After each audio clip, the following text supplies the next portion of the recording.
Evangelho de Poder, uma casa apostólica movendo-se em adoração, intercessão e palavra profética. Uma casa profética gerando filhos espirituais que estão manifestando o reino de Deus na terra.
Palavra de Poder, com o profeta e apóstolo Miqueias Castrezi. Abra a tua Bíblia no Salmo 89. Hoje é Shabat. Hoje é um dia que as dimensões estão abertas. As dimensões estão abertas. E nós podemos entrar nessas dimensões e viver o extraordinário de Deus. Para que nós sentemos à mesa, e aí o que acontece? Aí o Mestre vem, o Mashiach vem. Salmo 89 diz assim: Para sempre cantarei o amor de Adonai. Com minha boca, olha aí, com minha... Nós estamos no ano do quê? Da boca. O ano da boca, davar. Davar é direção, e davar significa, tem a conotação de boca. Com minha boca anunciarei tua fidelidade por todas as gerações. Por isso declarei, tua graça dura para sempre nos próprios céus. Firmaste tua fidelidade. Tu dissestes, fiz uma aliança com o meu escolhido, jurei ao meu servo Davi, estabelecerei sua linhagem para sempre, e firmarei seu trono por todas as gerações. Meu irmão, qual o último parente que você lembra da sua vida? Você tem memória da sua bisavó? Não. Quem tem memória de tataravô aqui, ou tataravó? Você tem memória de tataravô, tataravó, alguém mais? Bisavó, tataravó, tataravó. Só você, Vanessa? Tataravó. Deixou coisa boa para você? Deixou? Tem boas referências? Tem boas referências? Agora vamos lá. As nossas gerações olharão para nós e falarão o quê? Bel, os netos dos seus netos, o que vão falar de você? Os filhos dos seus filhos, os que estão falando de você. Davi recebeu uma promessa: as suas gerações será estabelecida um trono de justiça. Um trono de justiça. É justamente nessa hora que a gente vê o mundo inteiro lutando contra a moralidade. O que é moral? Moral é um padrão bíblico. Moral é um padrão que não o mundo estabelece, mas a palavra. Aí você percebe assim, nós precisamos romper para que as nossas gerações, se esse mês é o mês de estruturar as gerações, de resgatar as gerações, de olhar para o nosso passado e dizer assim, quanta maldição havia naquele passado, esta maldição pois acaba em mim, não vai fluir mais. Esse mês de Tevet, o mês bíblico, é um mês da gente destruir quem destrói a nossa geração. Você luta, imagina os seus netos, os netos dos seus filhos, o que vão dizer de vocês? Um dia saíram lá do fundo do mundo, um dia saiu lá do pecado, e eles estabeleceram sobre a nossa família uma justiça e uma verdade, não uma destruição, uma desgraça. É nessa hora que a gente tem que parar aqui, e a gente tem que parar e pensar, o mundo não é isso aqui apenas. A gente vai embora. E o que nós vamos deixar? O que nós vamos deixar para alguém? Tem gente que deixa dinheiro e o dinheiro é torrado. Olha aí o caso. O artista famoso morre e agora estão brigando pela herança. Nem um mês de morte. Quem é que vai ficar com os milhões e milhões? Quem é? Mas quem é que vai ficar com o caráter? Quem é que vai ficar com o trono de justiça que foi estabelecido? Quem é que vai olhar para a nossa geração e vai dizer assim, epa, meu pai foi um sem vergonha, minha mãe foi uma sem vergonha, meu tataravô foi uma sem vergonha, minha mãe até tentou estabelecer justiça, mas caiu também. Pois eu vou ser divisor de águas.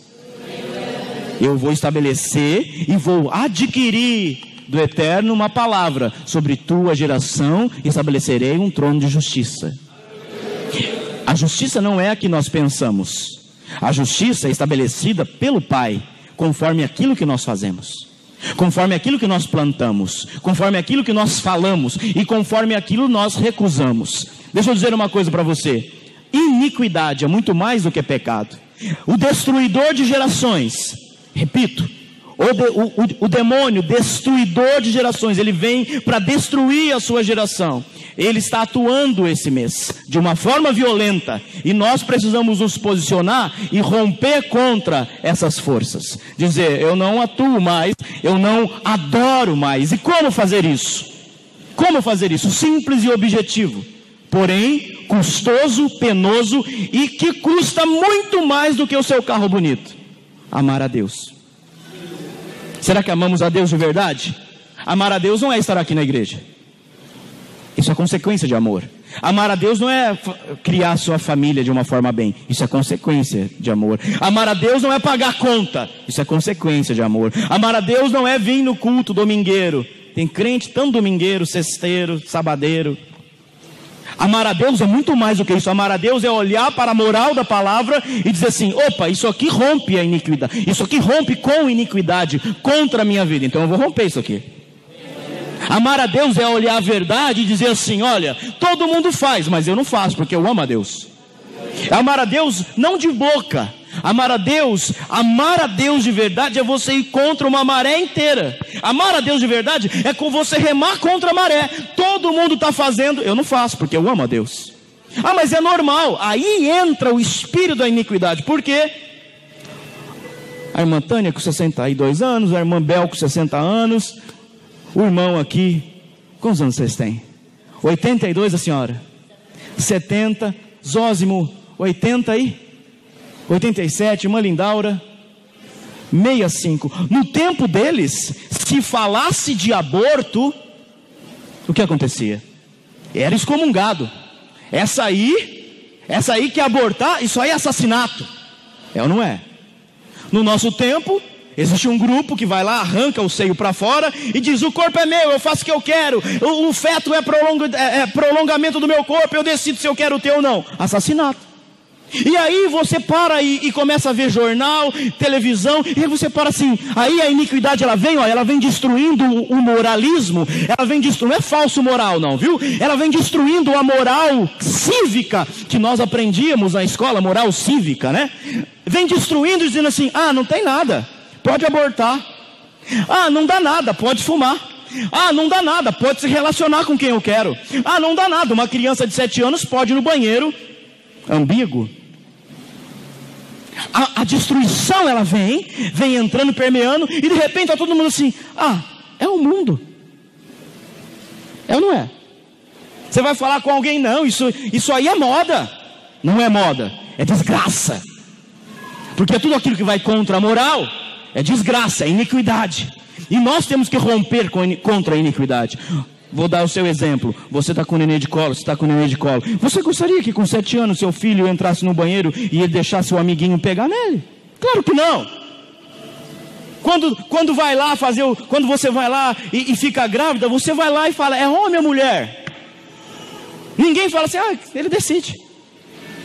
A iniquidade ela vem destruindo a moral da Bíblia, a moral da palavra. Vou corrigir o que eu vou dizer. Vem destruindo a moral da Torá. Torá é a boca de Deus na terra. Não é o livro do Paulo Coelho. Não é a educação do Paulo Freire, né?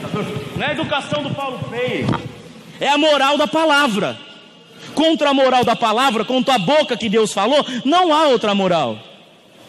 Aí é onde nós vemos a iniquidade. Aí não sabemos porque as pessoas estão morrendo antes da hora e não do tempo de Deus. Não sabemos porque que as famílias são destruídas e não sabemos. Aí nós não sabemos o porquê que a igreja é composta na sua grande maioria de mulheres e não de homens. Por quê? Nós brasileiros, as mulheres dominam a igreja. As mulheres são as primeiras a vir para a casa do Senhor. Porque os homens com 15 anos o papai levou no prostíbulo, deu um presentinho para o menino, porque ele precisava virar homem. É ou não é? Principalmente no Brasil. A gente vê criancinha de 3 anos dançando lá o funk, com um shortinho aqui, e a mãe lá filmando. Ah, que bonitinho. Aí com 14 tem uma renca de filho para você cuidar, querida. Aí você fala: não sei o que eu fiz. O que você fez? Você não rompeu com a iniquidade. Você não rompeu com a desgraça que estava permeada na sua casa. E é só você que pode romper, não sou eu. Nós é que olhamos e dizemos assim: essa vida desgraçada que meu pai, meu avô, eu não quero. Eu não quero. Essa vida aqui, não, eu não quero. Eu decidi não querer essa vida. A decisão é nossa. A decisão de romper é nossa. Mas vai pagar um preço. Vão te excluir. Não vão chamar mais você para as festinhas. o café da tarde, o cinema não vai ter mais. Por quê? Porque agora você virou o chato. Não, você virou o santificado, é diferente. Porque lá mais para frente, você vai olhar o neto do neto, e vai dizer: um dia alguém levantou uma voz, uma bandeira assim, e cravou na minha geração: a partir de agora a santidade será estabelecida na minha terra. Já parou para pensar? Você tem um monte de filhos, seus netos daqui a pouco vão estar neto, né, Tainá? Cadê Tainá? Recebe. Cadê Tainá? Está dando aula hoje? Cadê Tainá? Aí, recebe, né, João? O João está olhando bravo para mim lá.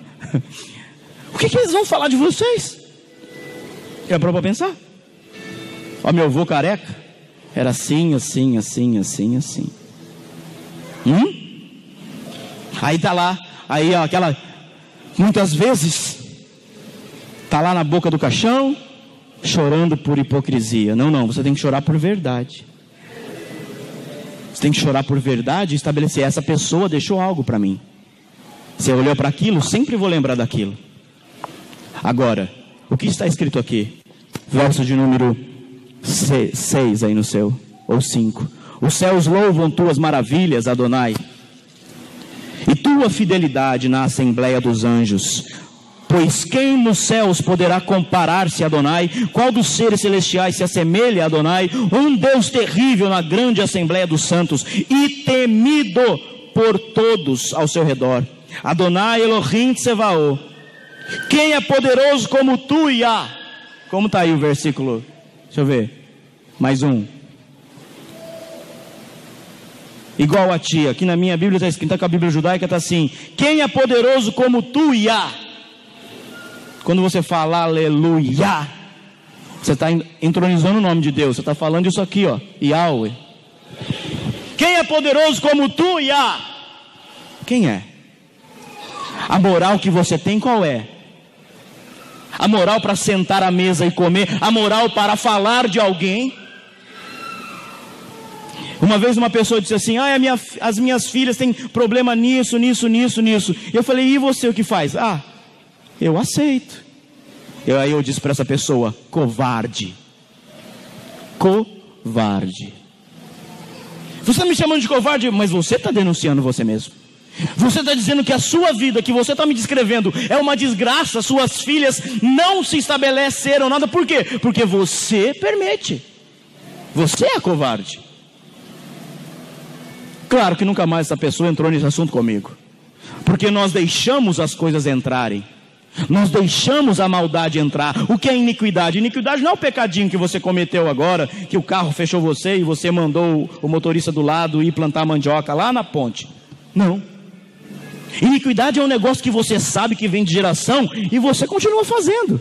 Iniquidade é um pecado que você vai: é gostosinho, Deus me perdoa, eu vou na igreja, eu ouço uma revelação. Aí que está a irresponsabilidade de muitos líderes que não falam a verdade e não têm a disposição para dizer assim: ei, você é covarde, sem vergonha, muda sua vida pela palavra de Deus, ama a Deus de verdade, porque amar de boca é muito fácil. Ai papai, eu te amo, mas está parecendo pior do que o mundo lá fora. É muito fácil amar assim, é muito fácil amar quando tudo vai bem. Agora, quando tudo está complicado, como você ama? Esse tipo de palavra sobre iniquidade, quase ninguém gosta de ouvir. Mas nós estamos um mês, ou você rompe com isso, ou você vai continuar mais um ano preso nessas desgraças todas. E o problema não é você, porque você já acostumou, não é? Quem está no pecado já está acostumado. Desenvolve um modo de lidar com aquilo. Como essa mulher disse: eu aceito. Ela acostumou com o pecado. O problema não é você que já acostumou. O problema é a outra geração. Porque o que uma geração aceita, a outra vai viver. Estourou o botão da minha camisa. Dá meu talite para mim, então minha blusa vai abrir. Seguinte: quais são as características de uma vida de iniquidade? Abre aí comigo, Gênesis. Meninos, eu vou ler na tela aí, tá bom? Então, para ser mais rápido, Gênesis capítulo 18, verso 20. Coloca para mim que eu vou ler na tela. Gênesis 18, 20. Então, compartilhou com Abrão o Senhor as acusações e os gritos contra Sodoma e Gomorra. São tantos, tão expressivos, o seu pecado é por demais grave. O que é iniquidade? Um pecado grave. Eles têm consciência. A moral de Sodoma e Gomorra estava o quê? Abaixo do comentário. Era tão desgraçado o pecado, era tão ferrenho o pecado, era tão demasiadamente pecado, que tiveram que ser destruídos. Nos dias de hoje, pouca gente gosta de falar de pecado, porque isso afugenta pessoas da igreja. Só que o que forma uma igreja é condenar o pecado. O que forma uma igreja de verdade não é evento. O que forma uma igreja de verdade, pessoas livres, salvas, restauradas, é falar contra o pecado. Mesmo que você não goste. Mesmo que doa, é falar contra o pecado. Mesmo que tem pessoas que dizem assim, eu não prego, algumas pessoas falam, eu não prego o que eu não vivo. Eu prego o que eu não vivo, sabe por quê? Se eu não pregar o que eu não vivo, eu diminuo a bênção sobre você. Nem tudo eu vivo, nem tudo eu vou viver, porque tem coisas que é para você viver na palavra, certo? Se eu não prego, você não vive, porque daí eu não liberei. Eu não posso ser egoísta. As pessoas escondem isso porque elas não querem que os outros crescem. Eu tenho que pregar tudo mesmo, eu tenho que pregar a cura mesmo se eu estou doente. Eu tenho que pregar prosperidade mesmo se tiver pão, ovo e alface na minha casa. Porque não é a minha palavra, é a palavra do papai. E a palavra do papai é acima da minha vontade, acima daquilo que eu vivo. Porque é a palavra que me prepara. Agora a iniquidade, ela vem para destruir, ela vem para destronar, ela vem para cortar a bênção. Sodoma e Gomorra estava cheio de pecado. Não é um pecadinho, gente, é um pecadão. Ah, mas pecado tem tamanho? Não, mas a consequência sim. Pecado todos é o mesmo, mas a consequência sim. A consequência não, aliás. Agora preste atenção numa coisa. Aquela cidade é queimada, destruída.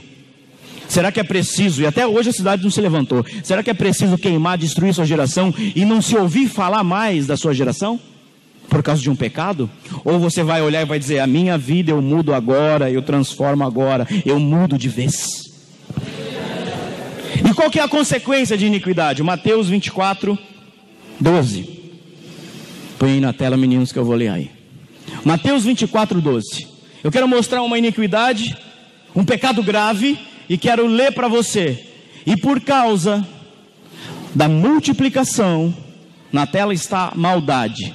Em algumas Bíblias não está iniquidade, é iniquidade. Por causa da multiplicação da maldade, o que acaba?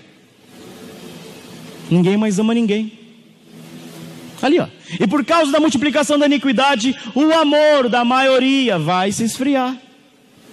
Você já viu gente interesseira, oportunista? O que você tem para me dar?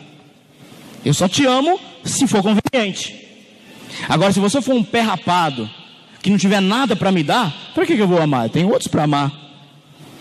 Para que eu vou na sua casa? Para que eu vou na sua casa? Você não tem nada? Para que eu vou ser seu amigo? Você não tem nada. Dê graças a Deus que essa pessoa não vai, porque ela é oportunista, não vive de oportunidade, ela é oportunista.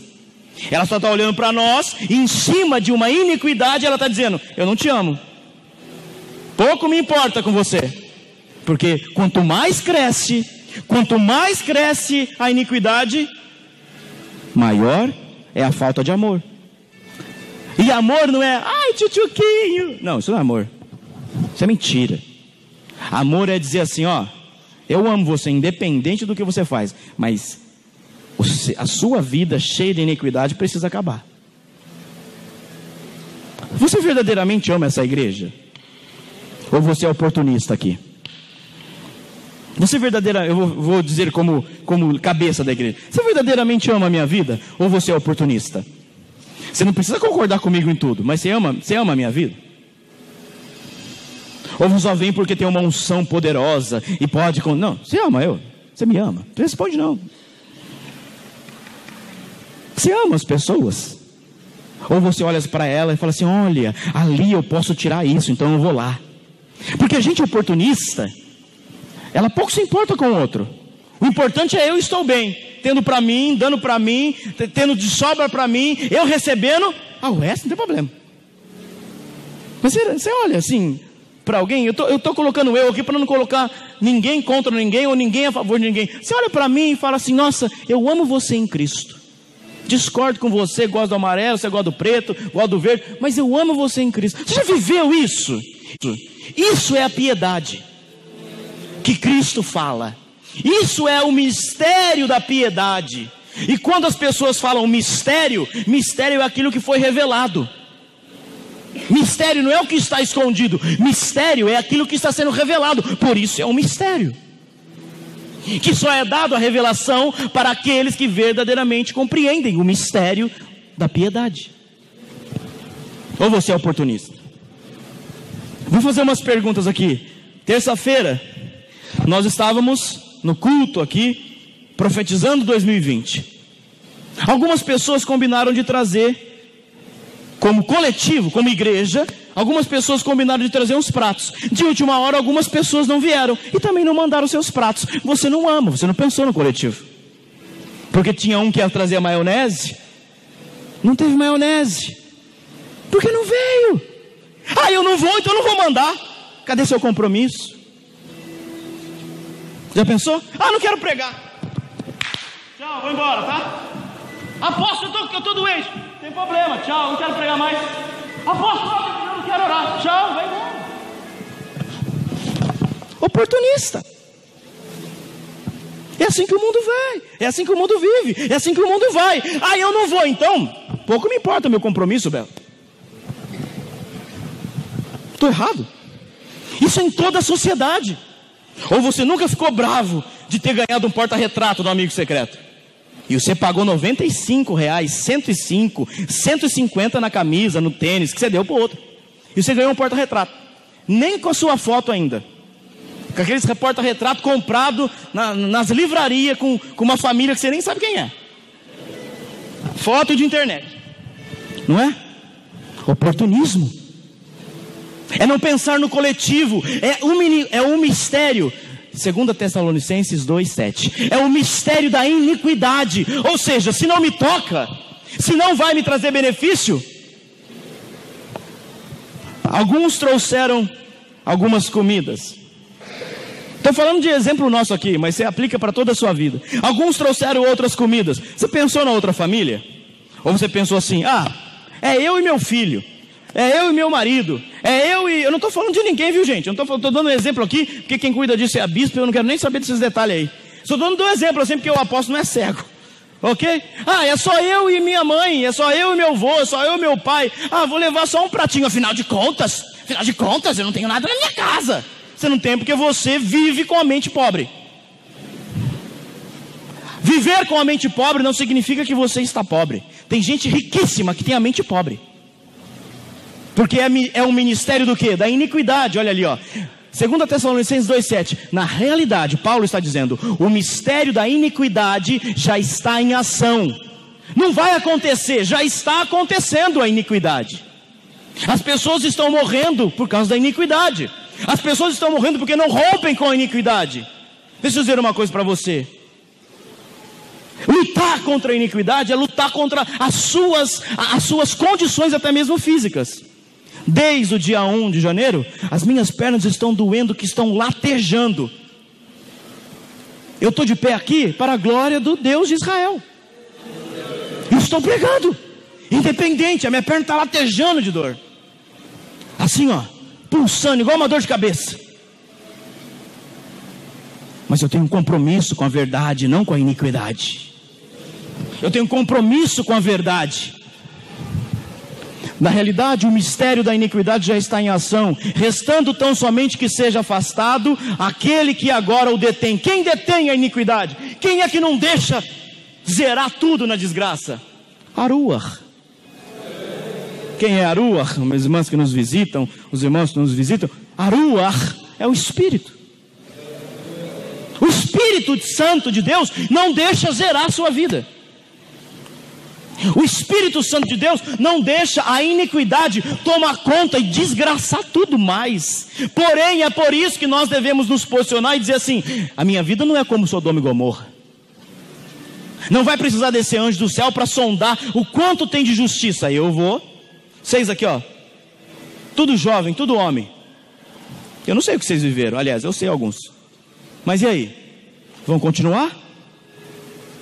Essa geração vai continuar assim, ou vocês vão olhar para os seus pais? Os pais que estão aqui deles vão olhar e dizer assim: olha, eu tive uma desgraça na minha vida assim, mas você não pode ter isso.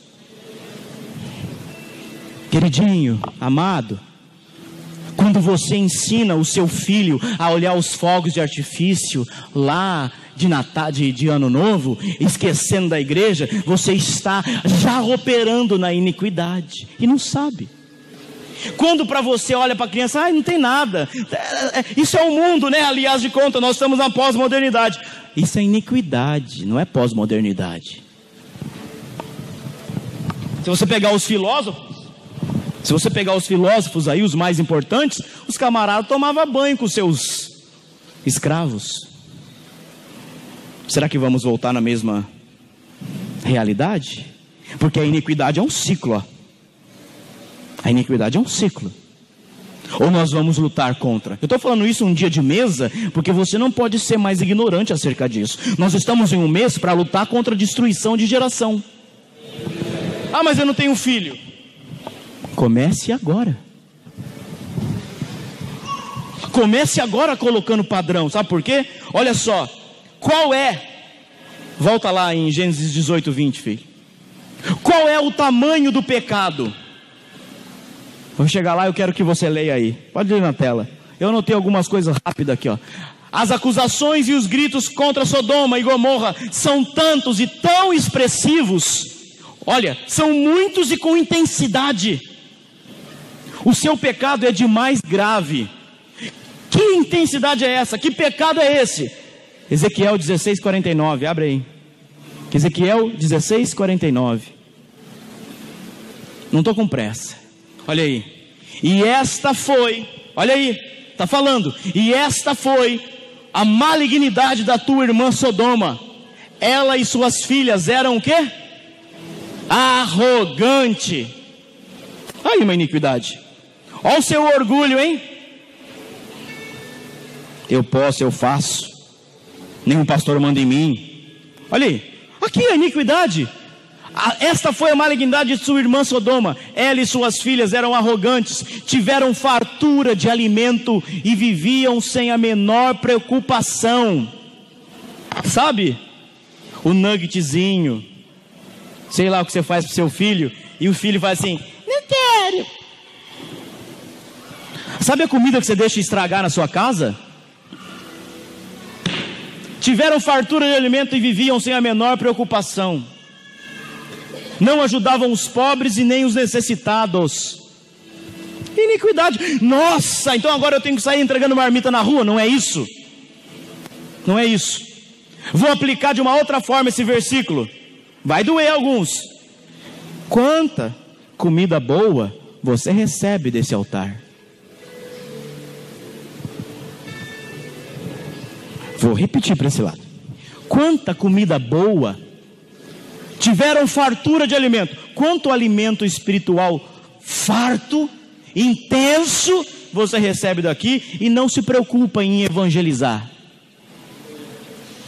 E não se preocupa em curtir os vídeos, compartilhar o vídeo, trazer a pessoa para a igreja, hein?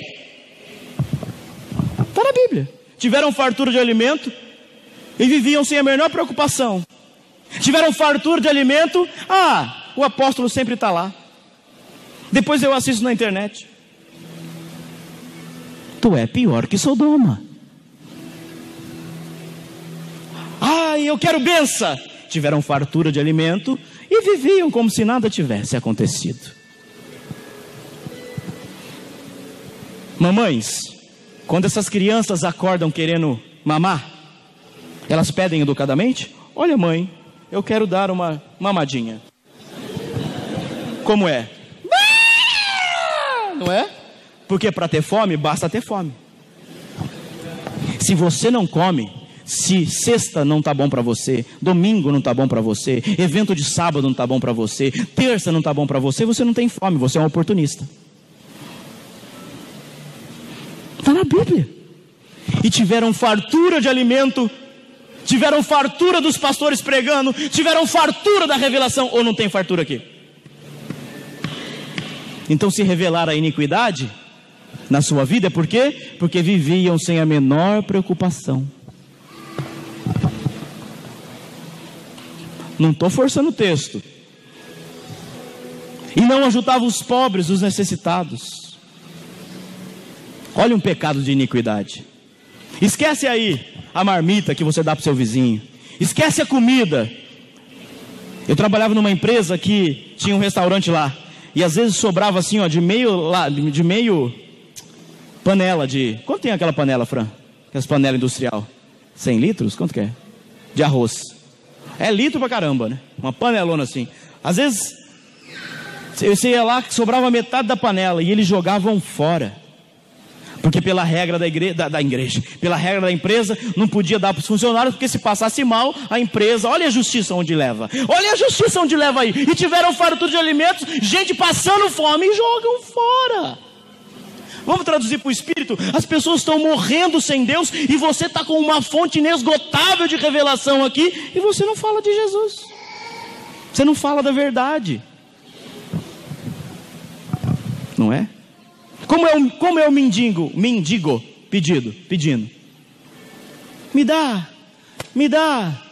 dá. Tem gente que tem fome realmente. Tem gente que é sem vergonha. Você precisa analisar isso. Abre para mim aí, 1 Samuel 2,17. Olha aí. Eu já estou acabando, tá? É muita coisa para falar de iniquidade. Muita coisa. Eu estou te mostrando onde a iniquidade está e nós nem sabemos. Não vou nem entrar na linha de DNA. 2 Samuel 2,17. Não é esse, espera aí. 1 Samuel. Não é 2. 1 Samuel. Olha onde está a iniquidade.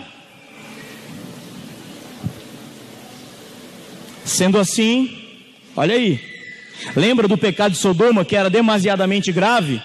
1 Samuel 2,17. O pessoal que está com a Bíblia judaica, tá? Ela não segue a ordem normal. Então, até você acostumar aí, pode procurar no índice.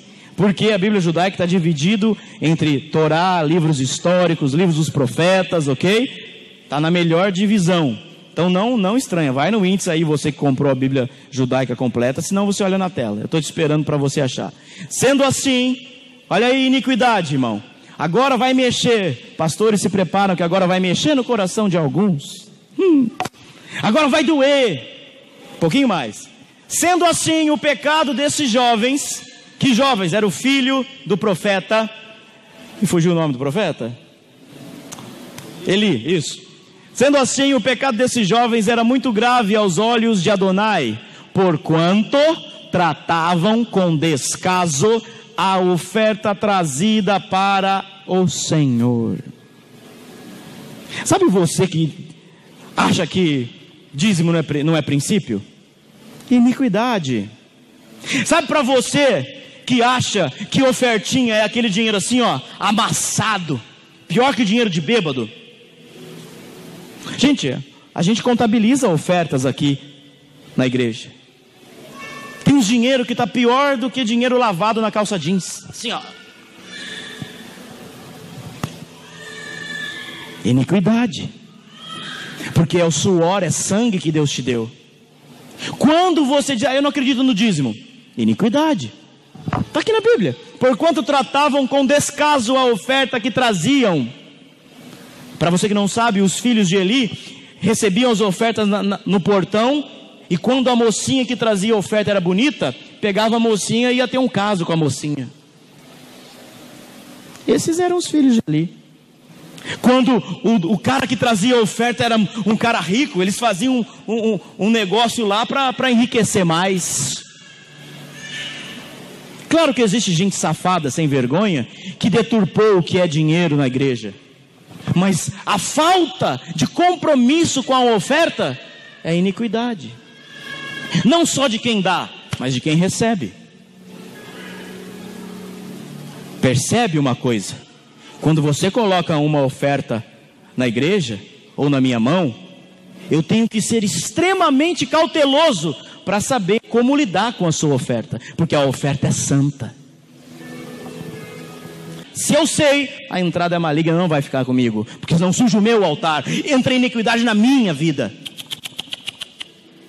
É por isso que tem muita gente caída, é por isso que tem muita gente com muito sucesso momentâneo do mundo. No dia que morrer, vão começar a aparecer as brigas,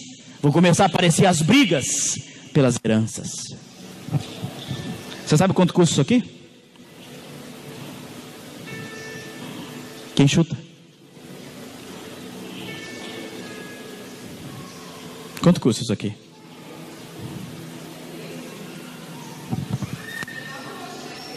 Qual o valor disso aqui?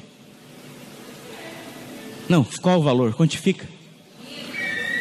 Não, o valor. Honra, respeito, preço, amor, vida íntegra.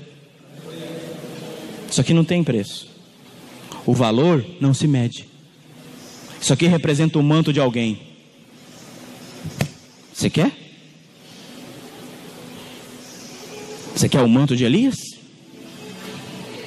Aí tem muito preço no sentido espiritual. Mas tem gente que não. Ai, ora para mim. Para quê? Quero ser ativado no profético. Não é assim. Isso é macumba. Não é nada disso. Não é nada disso. Você quer romper com a iniquidade? Aprenda que tudo que você faz vai refletir no mundo espiritual. Todos os desenhos que você faz aqui, desenhos que eu falo, suas atitudes, vai ter um reflexo no mundo espiritual. Tudo. É só esperar para pagar. Uma hora todo boleto vence. Você vai esperar vencer? Você vai esperar vencer o boleto da maldição nas crianças? Ah, vou levando a minha vida. Canta aí, deixa a vida me levar, a vida leva eu. Canta. Ah, uma hora dá certo, né? Não. Os senhores que são de idade, consertem o que tiver que consertar. Arrumam o que tiver que arrumar. Vocês que não são... Abel com 60 anos não enterrou a filha com 36. A idade não diz nada. Mas diz aquilo que você está desenhando aqui, para que o céu reflita sobre você.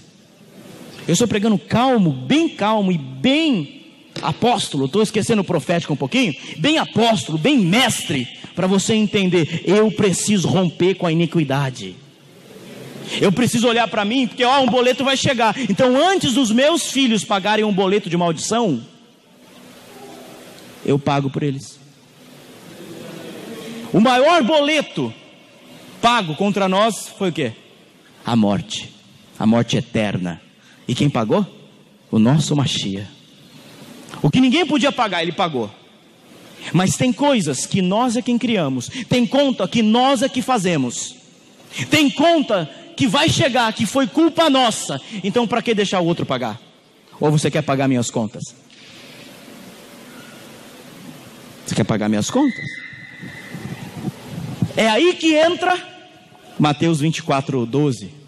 É aí que entra quanto de amor há em nós para tomar a ceia, para dizer aqui, somos uma família, para dizer aqui, olha, nós tomamos o sangue do Messias, comemos do pão do Messias.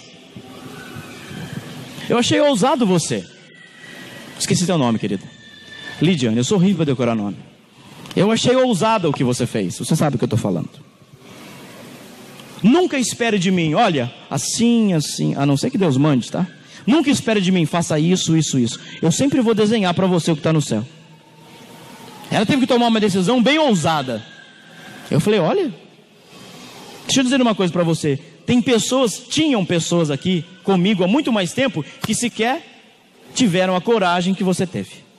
Não é mesmo, pastores? Pessoas que já me ouviram muito e disseram, não, apóstolo, eu não acho assim. Foram e bateram a cabeça. Ela tinha que tomar uma decisão, ela veio perguntar para a pastora, veio falar comigo. Eu disse, filha, eu não vou dar de mão beijada para você, porque isso é cartomancia. Isso é tirar a dependência de Deus e colocar no homem. Eu vou te mostrar, vou te desenhar, e só falo sim ou não se o papai mandar. Tira a dependência. Aí o que o profeta diz? O profeta é bem enigmático, né, Bel? O profeta é bem enigmático.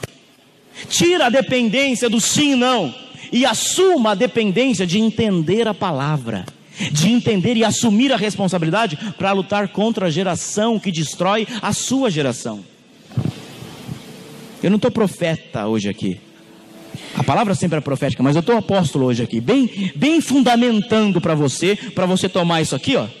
Para você que vai tomar a ceia, tomar com consciência, comer do pão com consciência, porque para mudar o mundo espiritual basta isso, assim, ó, assim basta, ó, para mudar o mundo espiritual. Não precisa de muita coisa, assim, mas é preciso romper com a iniquidade. Eu tenho absoluta certeza, vocês duas, vocês olham toda a família de vocês, vocês olham. Você estava falando disso vindo para o culto. Eu não estava lá, mas o papai estava, né? Você olha tudo para a família de vocês. Duas escolhas. Não estou dando vocês de exemplo, mas todos nós aqui. Duas escolhas. Ou eu sou igual para pior, ou eu sou melhor. Mas para ser melhor eu tenho que ser diferente. E ser diferente causa espanto. Ser diferente vai falar, agora virou beata. Agora é santona. Agora só vai na igreja. Agora só corre para lá. Só que todo mundo que fala isso, no dia que estiver bem doente, no dia que estiver muito encrenca o que faz, você conhece um crente aí para orar para mim? Estou errado. Talvez você foi assim. Talvez você é ainda assim. Ai, vou na igreja. Ai, vou lá. Não. Aonde nós estamos, a bênção tem que acompanhar a gente, porque nós rompemos contra a iniquidade. Aonde nós estamos, nós temos que ser exemplo da bênção. Aonde nós estamos, em que tempo nós estamos. Por isso eu comecei perguntando, você já se desvencilhou dessa encrenca da virada do ano? Você está preso naquilo? Irmão, não venha pedir para mim, apóstolo, estou com as minhas contas endividadas, ora para mim. Eu não, você que pagou, comprou um monte de coisa que não devia. Eu falei aqui, não deixem dominar por mamão, não deixem entrar. Eu falei, se você pagou, comprou um monte de coisa aí que devia. Sabe como a gente sabe isso? Janeiro, fevereiro e março, maioria dos lugares, as ofertas das igrejas diminuem, porque o povo está aqui de conta, ó. Aqui, automaticamente, por não ter condição moral de trazer as ofertas, a iniquidade atinge.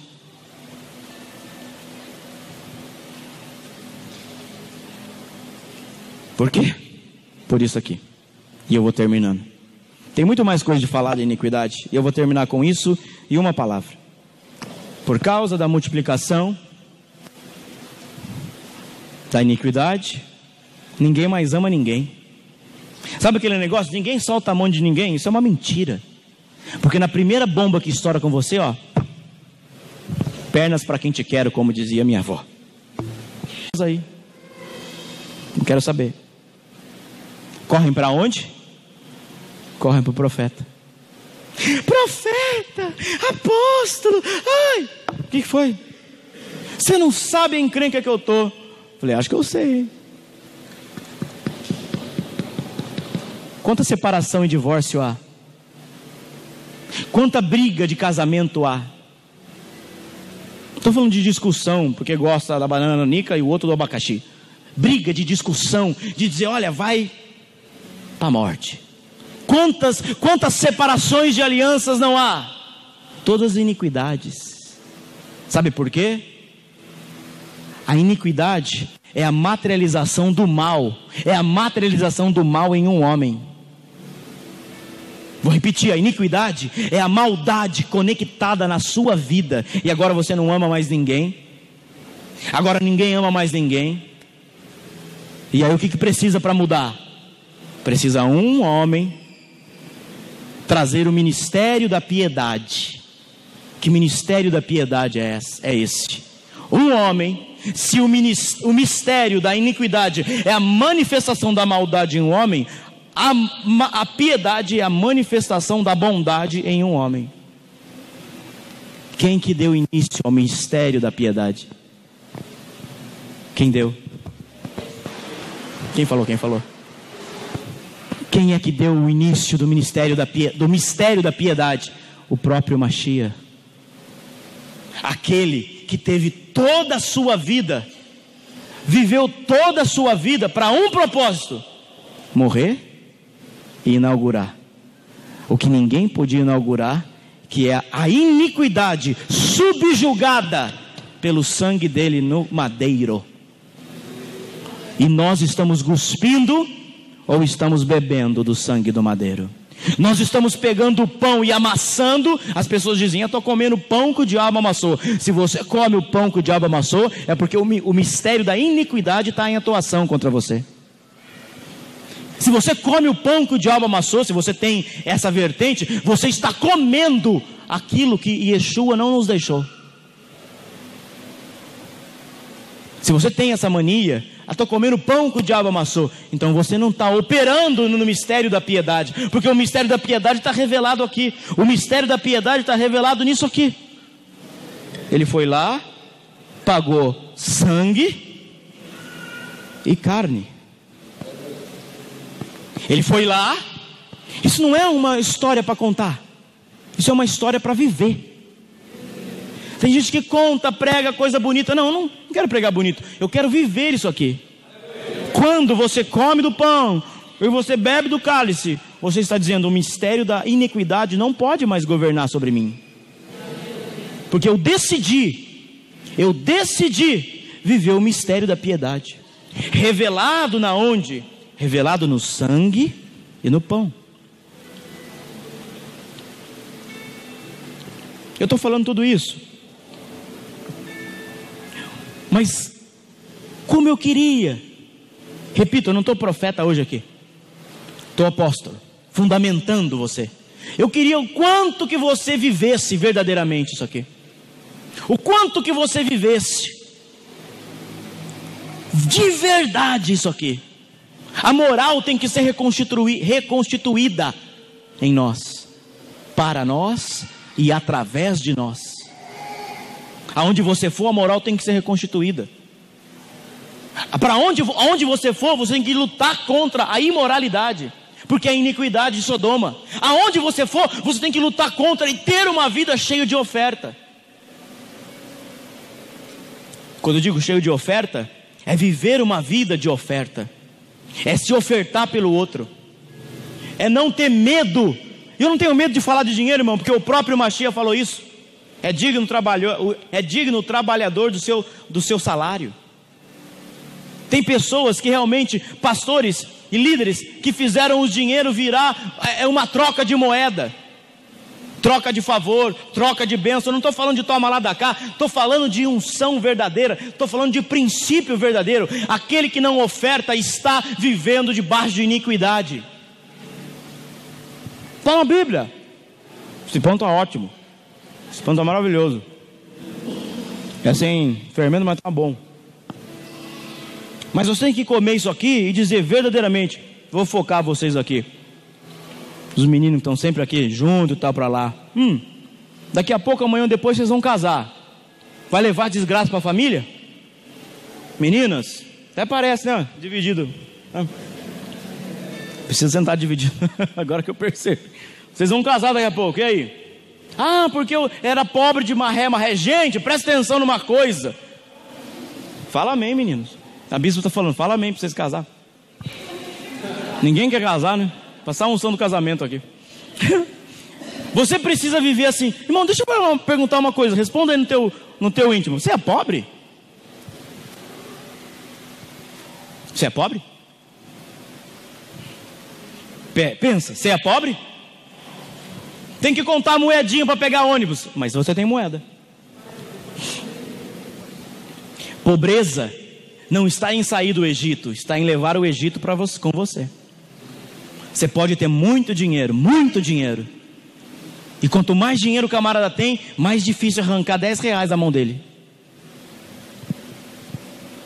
Agora, a oferta da viúva, uma moedinha, né? Caiu lá no cesto. Tchim! Essa oferta vale mais que qualquer outra. Porque a pobreza é um estado de espírito e de mente, não de atuação. Eu não tenho, e eu tenho certeza que a maioria de vocês não tem para esbanjar. Ninguém pode ir agora pegar um helicóptero e jantar na Itália. Ninguém consegue. Se alguém consegue, pode me convidar. Eu estou aceitando. Tá? Macarrão italiano deve ser uma maravilha, né? Mas faltou macarrão na sua casa?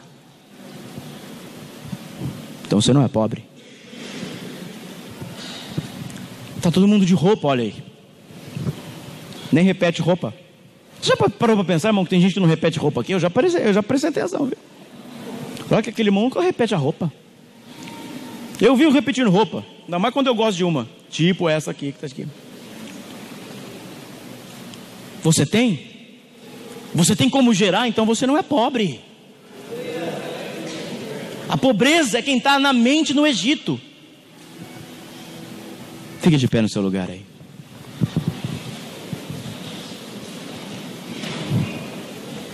Hoje é um culto de mesa e de fundamento. Você percebeu isso? Fundamento. Você vai comer essa comida, vai se importar com ela.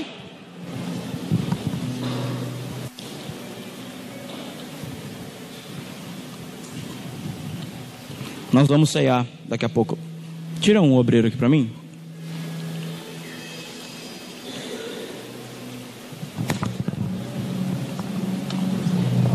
Ah, meu pão. Pera, aqui.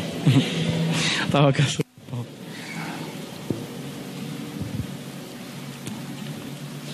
Podem começar a solar, meninos, para mim? Feche os teus olhos um pouquinho.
Coberturas angelicais se movam aqui.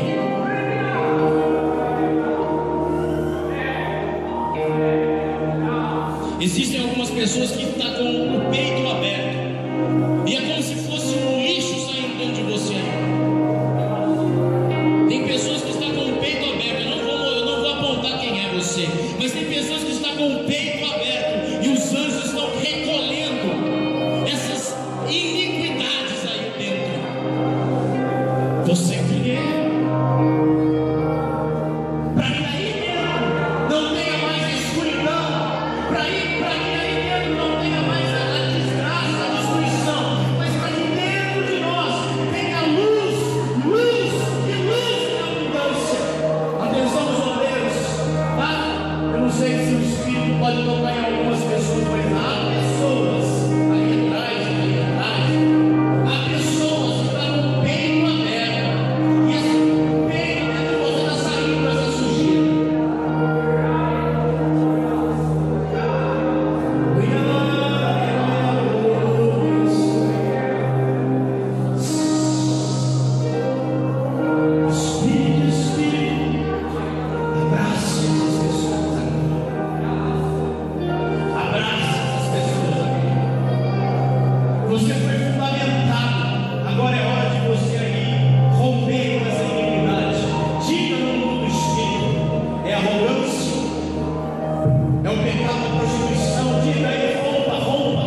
pelo meio, pega o cálice do pão e volta para o teu lugar e espera, e nós vamos cear juntos. Minhas lamparinas estão acesas. Pega e volta para o lugar e espere para cearmos juntos, ok? Só estou esperando o barulho dos teus passos em direção à porta. É só bater que eu vou abrir pra você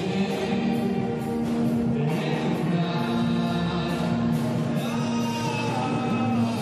É só bater que eu vou abrir pra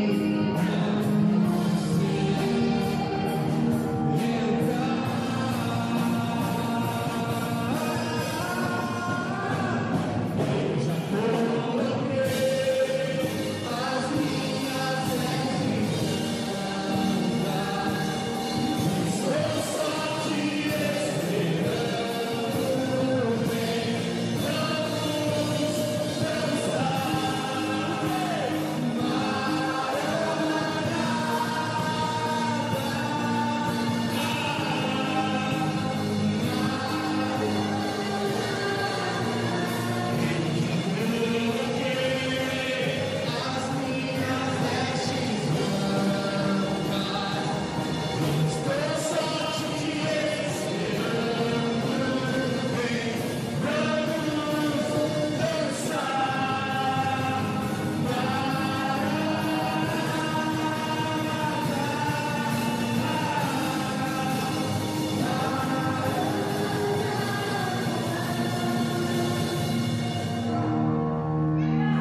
Todos chegaram.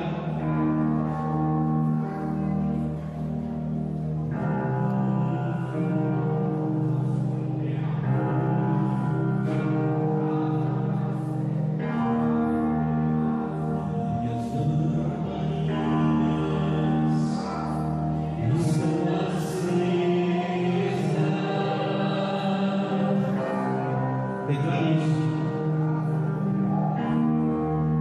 Só isso.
vinho mais sobre este lugar. Libera do teu vinho.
os obreiros também. O Senhor disse assim: eu tenho um manto novo e vou te entregar para esses dias. Você vai ver a desejo por você. E passe no seu nome, porque Deus não faz nada por coincidência. O manto que desceu aqui sobre mim hoje é vida. Aleluia!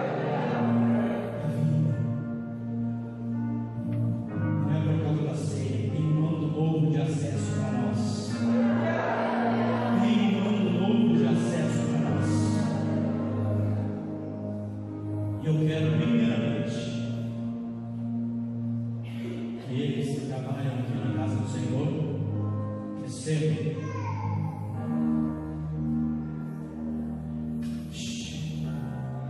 Leitinho, pega a câmera lá.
Toda amargura, todo peso, para sentar à mesa com o Senhor e eu entender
Você acompanhou mais uma programação do Ministério Apostólico Evangelho de Poder. Acesse nosso site oficial evangelhodepoder.com.br. Inscreva-se agora mesmo em nosso canal de vídeos youtube.com/miqueiascas13.